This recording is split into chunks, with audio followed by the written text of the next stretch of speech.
Welcome back. This is a continuation of my Tacoma repair video. In the first video, I replaced the CV axles, both of them, with brand new OEM Toyota ones.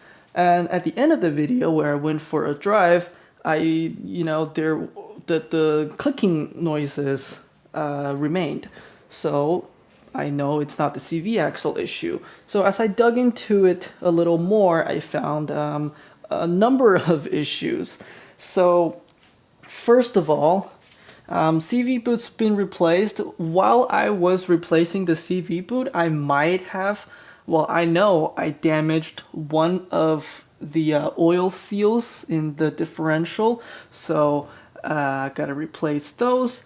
And this axle's good. And then I found out that my hubs, my wheel bearings, both of them are shot. This is what they sound like. Where's that clicking noise? Anyway, it's supposed to spin like a fidget wheel, kinda. So that means I need to replace both of my wheel bearings as well, or just the hubs. I'm just gonna replace the whole thing. My brakes are still good, brake pads and rotors are still good, so thankfully I don't need to replace that. Sway bar end links, both of them are leaking from both joints on both sides, so I'm gonna be replacing those as well. And also my tie rod. Although it doesn't have, what would you call this? Inside outside play? I don't know the right word for that. It doesn't have play like this, but it's not supposed to be this loose. So there's that. And also the outer tie rod ends, the joints have been leaking, and then the rubber boots are damaged on both sides. So yay, that's great. So in summary, I'm basically rebuilding the entire front end. Alright, so funny story. Right when I bought this truck from my friend, he told me I should probably grease up the upper ball joints. And I was told to put grease in it until grease comes out of the bushings. So that's what I did, and I blew up both sides, both upper ball joints on both sides. So that was the first thing I had to do when I got the truck back home. I replaced both the upper ball joints. That took like 2 weeks because I keep getting the wrong part. I had my mechanic do that. They charged me $300 for both sides, and yeah, that was a whole ordeal. And then I thought that was it. So I came back, started driving around. I still get that clicking noise. So I was just like, okay, maybe I need to replace a CV. So I decided to do that myself, and that was like a whole week of headaches, but I got to make a cool video out of it. So now I've ended up with even more things to do. So there's that. Like I said earlier, practically rebuilding the front end. I know my friends, they rebuilt the back end. I'm very thankful for that because the back end is much more difficult than the front end. Well, at least rebuilding it. So here's the plan. I'm gonna walk over here. I have a desk full of parts. Let me show you what I got. So staring at this big table full of parts, let's start off from the left. We have some rubber boots for the inner tie rods, rack and pinion boots, I think that's what they're called. These two are remanufactured ball bearings from Yoda, what's the website? I'll put the website right here. Yeah, it kind of looked like a scam website, to be honest. I was kind of skeptical about it. But they're, a lot of people have written about this site on Tacoma World, which I, ultimately placed an order, and they came promptly. So, and these are great. Yeah, great wheel hubs, bearings, ball bearings.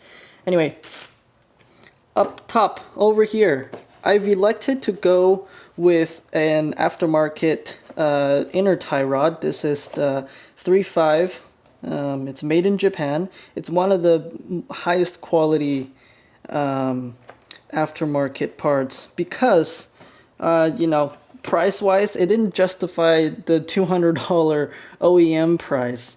These were only 50 bucks. I know you can get them for cheaper, but I just could not find it. So 2 of those for the inner tie rod, and these are OEM outer tie rod, or just tie rod ends, and I have 2 of them right here. I am still waiting on the locking washer because I just found out today that I need a new one of those to install the inner tie rod, so waiting for those.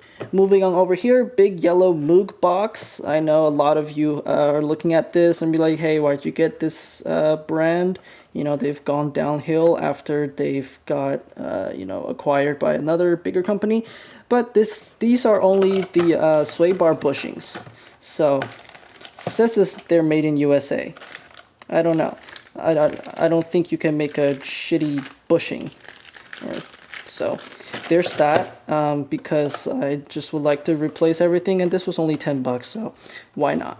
So this is a little controversial one. I've elected a cheapo Amazon sway bar end link, and I'll tell you the reason why. So the sway bar, if you go off-roading all the time, then you can remove the sway bar. It's no use for you if you just mainly do off-roading. But if you drive on the streets, mostly streets and highway, the sway bar will come in handy for those situations. You know, if you know, you'll be thankful that you have him. So I'm not going to remove my sway bar because I know damn well that I'm not going to go off-roading anytime soon. I'm keeping this. However, why did I get the cheapo one? Well, I mean, I want to keep this as the weakest link.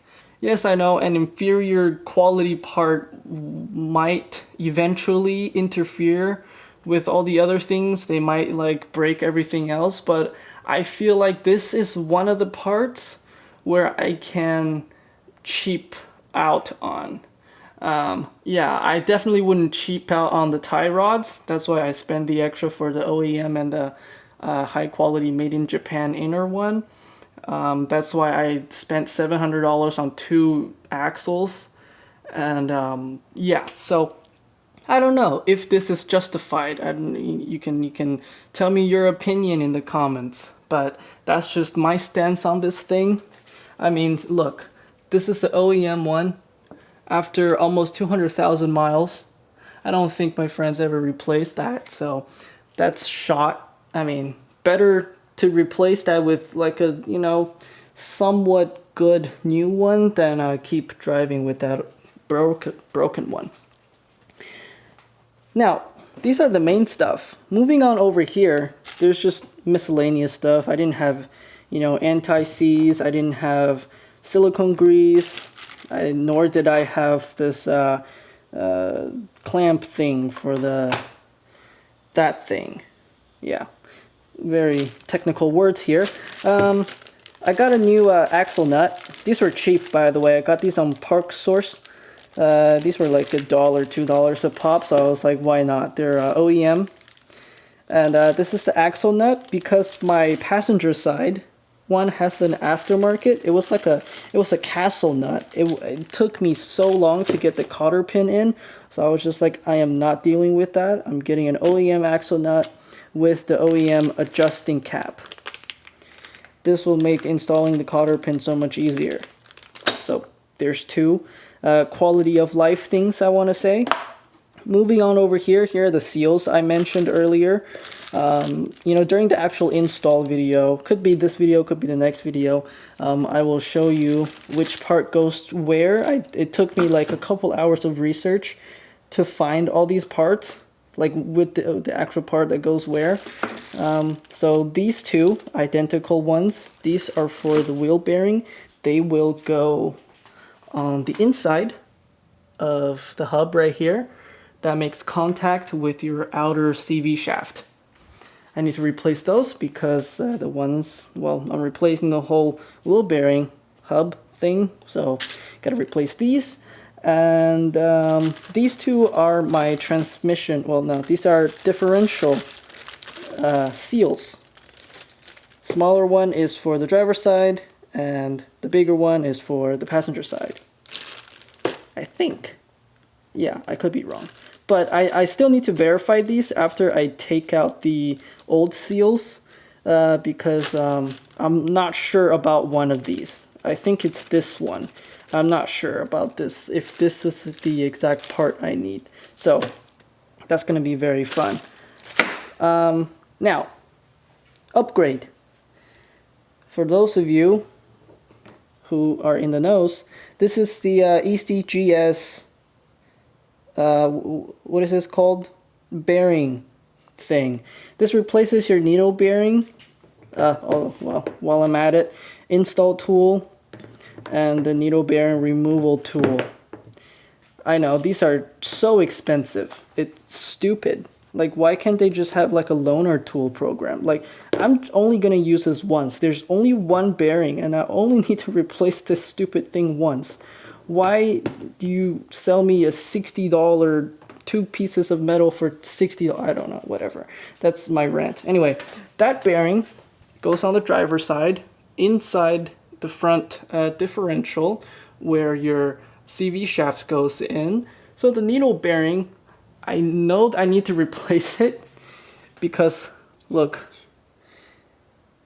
this is a needle from the needle bearing, and I only found out after I put everything together. So during my install or, you know, disassembly, this needle fell out of the needle bearing, and that's not good. So another reason why you should be replacing that needle bearing for this bushing is because if you have any type of lift, the stock needle bearing is not designed for that. Any type of lift. So you're going to run into vibration issues. You're going to run into a whole lot of issues stemming from that needle bearing just because that angle, I guess, with the CV shaft when it's lifted. This one's got a 3.5-inch lift. That's kind of like the maximum lift you want without breaking anything. So obviously it's been driving on this 3.5-inch lift for quite some time, and that needle bearing is shot. And the fact that I have one of the needles, I'm holding one of the needles, and the shaft is in there, yeah, that's not good. So all the reasons to why I'm going to replace with this thing. So yeah. So that's all the parts and one upgrade I will be performing on my truck. I think the first thing I'm going to do is going to be the ECGS bearing install. I'm going to remove the needle bearing. Well, I'm going to remove the CV axles. Oh geez, it took me, you know, funny story again, it took me 3 days to remove the original axle from this because I didn't know how to do it, and I was just so frustrated over the stupid axle, and ultimately I finally got it out. So hopefully, well, that was with a broken CV axle. I was, you know, I didn't care about the condition after I took it out, but this is a whole different story. These are brand new CV axles, literally have not been driven on them, so I need to take them out as carefully as possible to avoid any damages because they were freaking expensive. So yeah, the first thing I'm going to tackle is removing the axles and installing the ECGS bushing, and the rest will be in another video, I guess. So here we go. This is the most dreaded part of this repair for me, and it is taking the CV axles out. So today, like I said earlier, we're doing the ECGS bushing, and as well as replacing the seals. We're going to work on the driver's side first. The bushing is only for the driver's side, so the passenger side is just going to be a seal replacement. However, I do have to take out both axles, and if you've seen my first video replacing the CV axles, it wasn't an easy task, at least for me, doing this for the first time. I resulted in taking the whole CV axle apart, just leaving the bell housing inserted while I put I reinserted the axle without the boot, and then I put a vice grip on the bell housing to act as a slide hammer to get that out because I did not have a pry bar. And as you can, if you've seen that video, I got this rinky-dink little pry bar, crowbar thing, which did not really help because the angle of attack here is kind of wonky, and yeah, this isn't the right tool for the job. So to make my life easier, I finally caved in and bought a set of pry bars. So hopefully, gosh, this will only take, I don't know, not 4 days. So to make this easier for myself, I think I'm just gonna take off my sway bar because I'm gonna be, you know, changing the end links and also, you know, cleaning it up. So just get this out of the way first. It's two 14mm bolts on each side.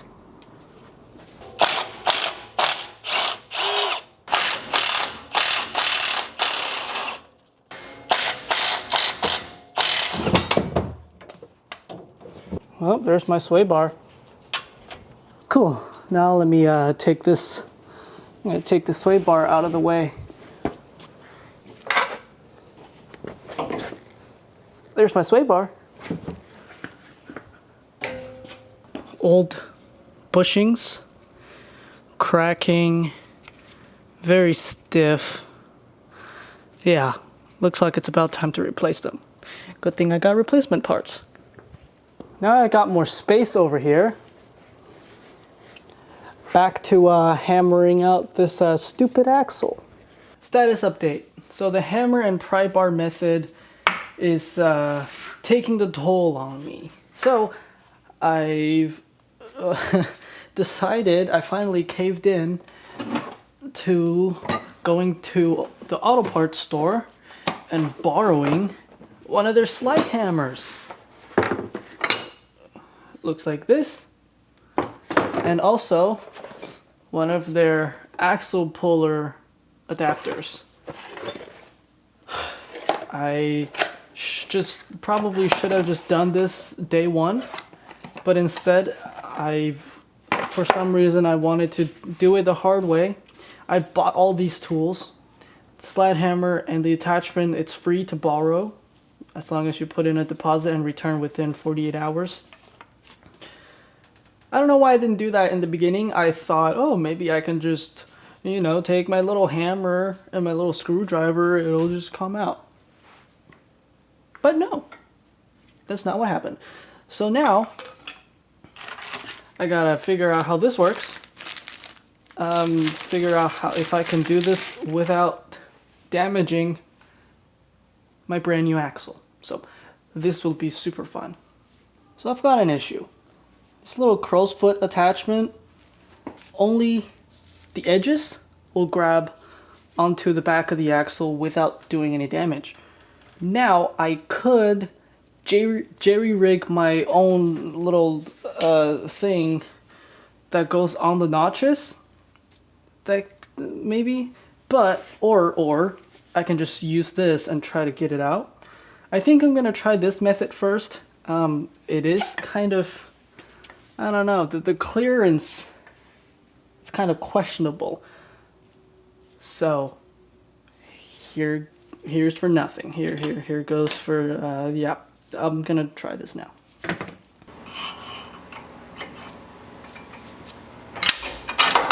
Ah, fucking fuck.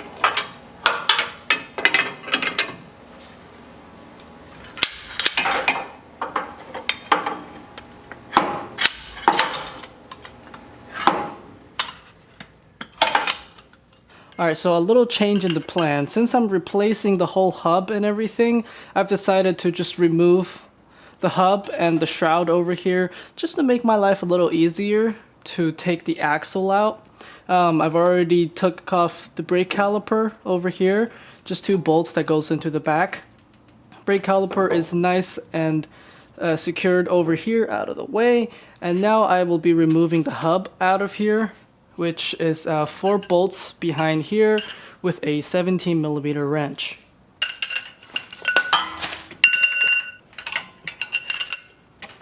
Okay, good thing these aren't torqued to something ridiculous. So these, it should be pretty easy to remove. All right, let me take the axle out. All right, so you have to rotate the hub in a way where it has enough clearance to get these bolts off.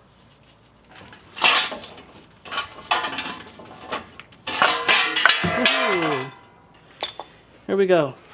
Here's my old hub. Let's see what it sounds like. Actually, it sounds okay.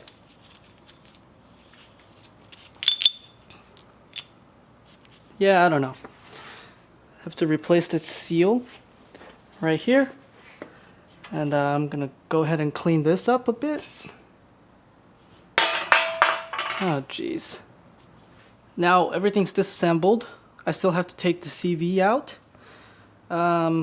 Maybe I can resell these wheel bearings. Oh gosh, I don't know. But that's the current situation. Yeah, I'm just gonna keep working at this, I guess. This is I don't know, it's going downhill.